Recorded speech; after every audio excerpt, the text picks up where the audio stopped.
ಕುಮಾರಣ್ಣ ಅವರು ಆಸೀನರಾಗಿದ್ದಾರೆ. JDSನ ರಾಜ್ಯದ ಅಧ್ಯಕ್ಷರು, ಮಾಜಿ ಮುಖ್ಯಮಂತ್ರಿಗಳು.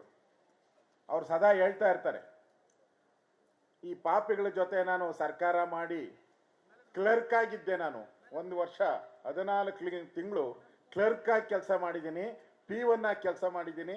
ಲೆಟರ್ಗಳು ತಂದು ಟೇಬಲ್ಗಳ ಮೇಲೆ ಎಸ್ಬಿಟ್ಟು ಹೋಗ್ತಾ ಇದ್ರು. ನಿಜವಾಗಿ ನಾನು ಮುಖ್ಯಮಂತ್ರಿ ಅಂತ ನನಗೆ ಒಳ್ಳೆ ಹೆಸರು ಬಂದ್ರೆ ಅದು BJP ಸರ್ಕಾರದಲ್ಲಿ ಅಂತೇಳಿ ಕುಮಾರಣ್ಣವರು ಹಲವು ಬಾರಿ ಹೇಳಿದಾರ. ಕುಮಾರಣ್ಣನ ಗ್ರಾಮ ವಾಸ್ತವ್ಯ ಅವಾಗೆ ಕುಮಾರಣ್ಣವರು ಇಡೀ ರಾಜ್ಯಕ್ಕೆ ಪರಿಚಯ ಆಗಿ ಒಳ್ಳೆಯ ಮುಖ್ಯಮಂತ್ರಿ ಅಂತ ಹೆಸರು ಮಾಡಿದ್ದು ಆಗ್ಲೇ. ಇಲ್ಲೋಗಿ ವಿಧಾನಸಭೆಯಲ್ಲಿ ಕೈ ಎತ್ತಿದ್ರಲ್ಲ, ಏನೋ ಜೋಡೆತ್ತು ಅಂತ. ಎಲ್ಲಿಗೆ ಹಾಕಿದ್ರು ಗೊತ್ತಾಯ್ತಲ್ಲ. ಈಗ ಕೆಲಸ ಆಗ್ಬೇಕಾದ್ರೆ ಕೈ ಎತ್ತು, ಕೆಲಸ ಆದ ತಕ್ಷಣ ಚೂರಿ ಹಾಕು. ಇದು ಕಾಂಗ್ರೆಸ್ ಅವರ ಸಂಸ್ಕೃತಿ.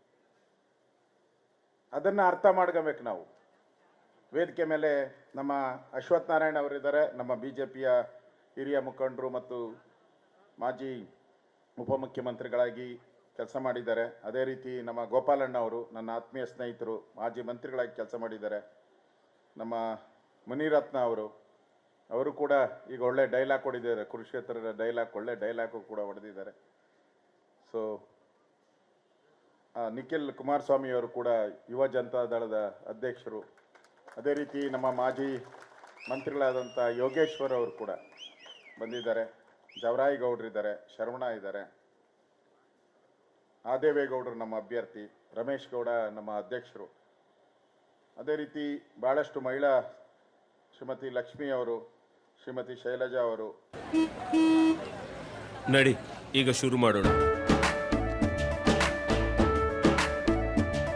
ಕೇಸರಿಯಿಂದ ಮನೋಲ್ಲಾಸ ಮನಸ್ಸು ಮತ್ತೇರಿ ಕುಣಿದಾಡಿದೆ ನೋಡು, ಮನಸ್ಸು ಮತ್ತೇರಿ ಕುಣಿದಾಡಿದೆ ನೋಡು. ಕ್ಷಣ ಕ್ಷಣವೂ ಆಚರಿಸಿ ಕೇಸರಿ ಹಬ್ಬ. ವಿಮಲ್ ಬಾಯಲ್ಲಿ ಹೇಳಿ ಕೇಸರಿ. ಮಂಜುನಾಥ್ ಅವರು, ನಿಸರ್ಗ ನಾರಾಯಣ ಸ್ವಾಮಿ ಅವರು, ಪ್ರಕಾಶ್ ಅವರು, ಗಂಗಾಧರ ಮೂರ್ತಿ, ಈ ಥರ ಹಲವಾರು ಗಣ್ಯರು ವೇದಿಕೆ ಮೇಲೆ ಇದ್ದಾರೆ. ಅವರೆಲ್ಲರಿಗೂ ನನ್ನ ನಮಸ್ಕಾರಗಳನ್ನು ತಿಳಿಸ್ತಾ ಇದ್ದೀನಿ.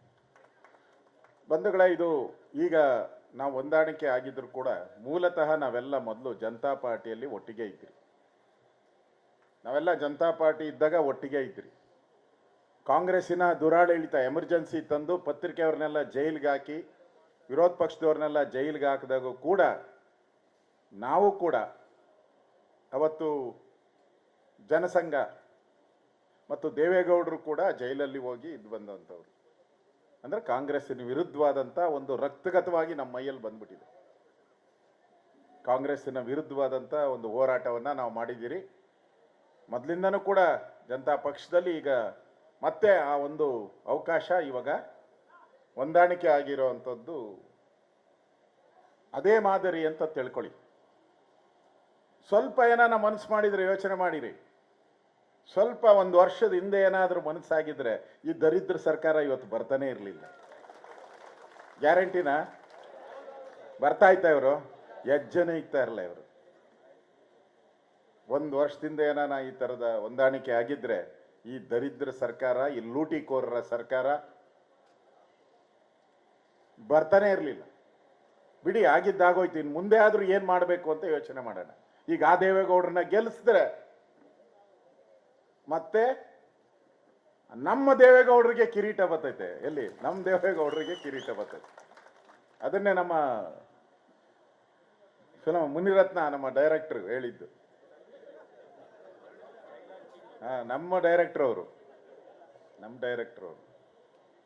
ನನಗೂ ಗೊತ್ತಿರಲಿಲ್ಲ ಅವರ ಕ್ಯಾಂಡಿಡೇಟ್, ಕಾಂಗ್ರೆಸ್ ಕ್ಯಾಂಡಿಡೇಟು. ನಾನು ನಮ್ಮವರೇ ಇಲ್ಲಿ ಅಂತ ತಿಳ್ಕೊಂಡಿದ್ದೆ.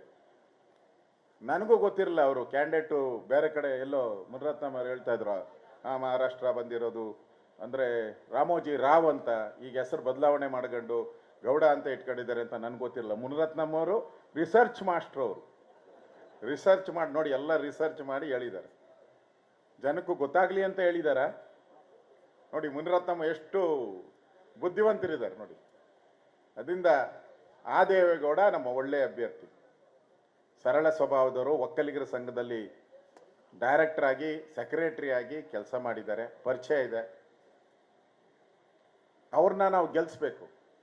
ನಾವಿಲ್ಲಿ ಸಾವಿರಾರು ಜನ ಬಂದಿದ್ದೀರಿ, ಸುಮಾರು ಒಂದು 2,000 ಜನ ಇಲ್ಲಿದ್ದೀರಿ ಅಂತ ಇಟ್ಕೊಳ್ಳಿ.